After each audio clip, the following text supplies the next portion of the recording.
Mnogo posameznikov se že močno zaveda pomembnosti endokanabinoidnega sistema. Danes smo slišali v enem od predavanj, da je to generalna zaščita telesa. Pa me zanima, koliko zdravniški slovenski krog o tem sploh ve. Jaz vam ne vem točne številke, procente povedati, ampak v svoji ustanovi na Onkološkem inštitutu je zaposleno veliko zdravnikov. Seveda imam tudi veliko komunikacij z splošnimi, z družinskimi zdravniki. Jaz mislim, da je ta procent zelo majhen. Ne vem, mogoče podcenjujem to znanje, ampak mislim, da ne presega 2–3%. Ali sploh obstaja neko zavedanje, da je to nujno potrebno čim hitreje spremeniti? Tudi jaz sem bila dolgoletni klinik, sem specialist za internistično onkologijo, zadnjih 8 let delam v paliativni medicini. Tudi jaz tega nisem poznala, niti se nisem zavedala. To ni v naših učnih programih, učinkovina kanabinoidi niso bili dosegljivi, pojavljala so se vedno nova farmakološka zdravila in seveda naš čas smo morali temu posvečati, da smo to sprejeli, nova zdravila, te uradne medicine, se njihove naučiti, stranske učinke, dozirane in tako dalje. In seveda tega nismo poznali, nismo uporabljali, ne poznamo. Kdo je za to v tej državi odgovoren, da po več kot 30 letih odkritja endokanabinoidnega sistema študenti medicine danes o tem ne vedo nič? Kdo odgovarja za to? Za to diplomsko izobraževanje je seveda odgovorna medicinska fakulteta, vendar jaz ne znam vam povedati, da je to situacija samo v Sloveniji ali tudi drugod. Imam pa seveda podatke o Nizozemski, tam 70% zdravnikov pozna dobrobit kanabinoidov, vpliva na kanabinoidni sistem, 15% pa odklanja predpisovanje tozadevnega zdravljenja in menijo, da gre za nevarno drogo. 60% tudi nizozemskih je pa seveda mnenja, da imajo na tem področju premalo znanja in zaradi tega veliko težav. To ne more biti večni izgovor, premalo znanja. Stroko imamo vendarle zato, da stroka naj bi podučila ljudi o novih znanstvenih odkritjih in znanjih. Kako je prišlo do te situacije, da danes ljudje vemo o tem več kot stroka? Zato, ker je to seveda ta stigmatizacija, medicinska etika, v kateri nas ves čas našega študija in pa seveda našega delovanja poučujejo, nas opozarjajo na to in seveda kanabinoidi oziroma konoplja so bili razvrščeni v nevarno drogo.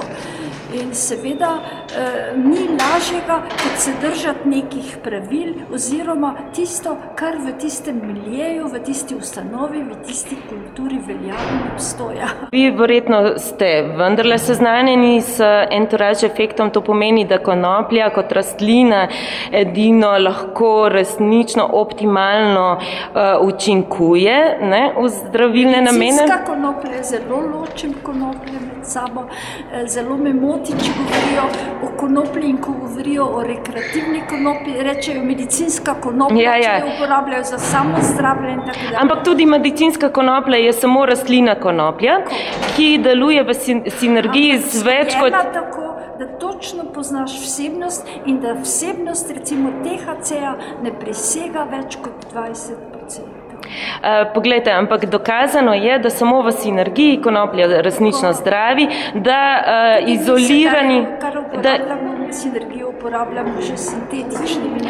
Ampak sintetični THC, izoliran, en sam posamezen kanabinoid, mnogi znanstveniki nas opozarjajo, da to nikakor ni tako učinkovito in da ima več stranskih posledic zato, ker ne deluje v sinergiji z ostalimi kanabinoidi. Mi ne uporabljamo samo THC-ja v onkologiji sploh ne, ampak kombinacijo THC in kanabidiol v razmerju 1:3.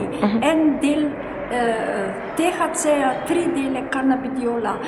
otroška klinika uporablja minimalno količino THC-ja, manj kot je v industrijski, in ogromno količino kanabidijola. Ampak, ne uporabljamo THC-ja.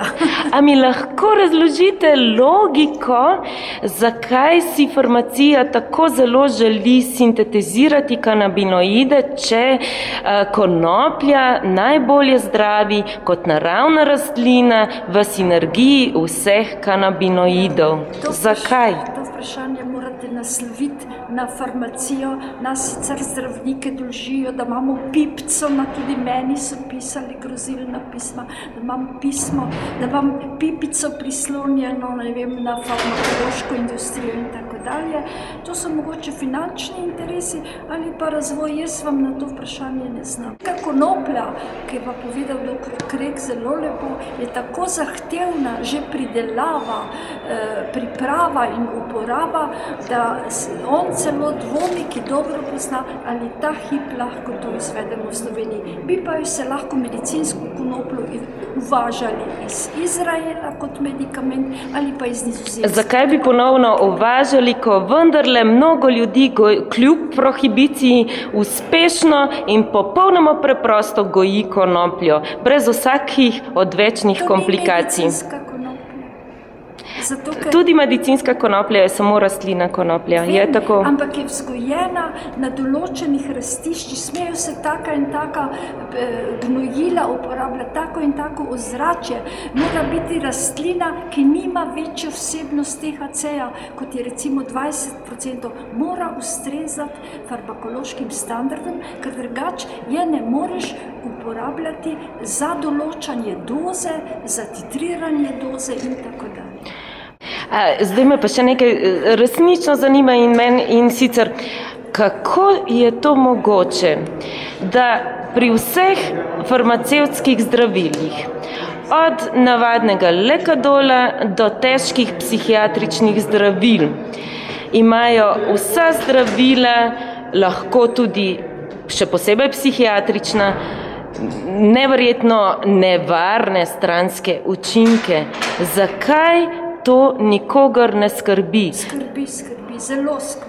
Mene zelo skrbi in zelo posebno zdaj v zadnje obdobje, ko delam v paliativni medicini, ker moram uporabljati veliko opioidov, veliko zdravil proti bruhanju in veliko tih, ki vplivajo na centralni živčni sistem. To je stranski učinki, so ena hudo breme v medicini in ravno zato mogoče sem naklonjena in študiram to dodatno zdravljenje s kanabinoidi.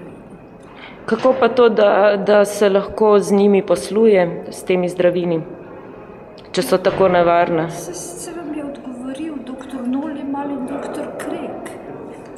Jaz nisem za to odgovorna in nimam nobene besede pri tem. Jaz lahko kot zdravnik, navadni klinični zdravnik, uporabljam samo tisto, kar je v Sloveniji uvoženo in kar po svoji stroki za indikacijo uporabim. Česar pa ni, kar ni dovoljeno, jaz ne morem uporabljati, čeprav mogoče sem pristaš česa drugega. Hvala lepa.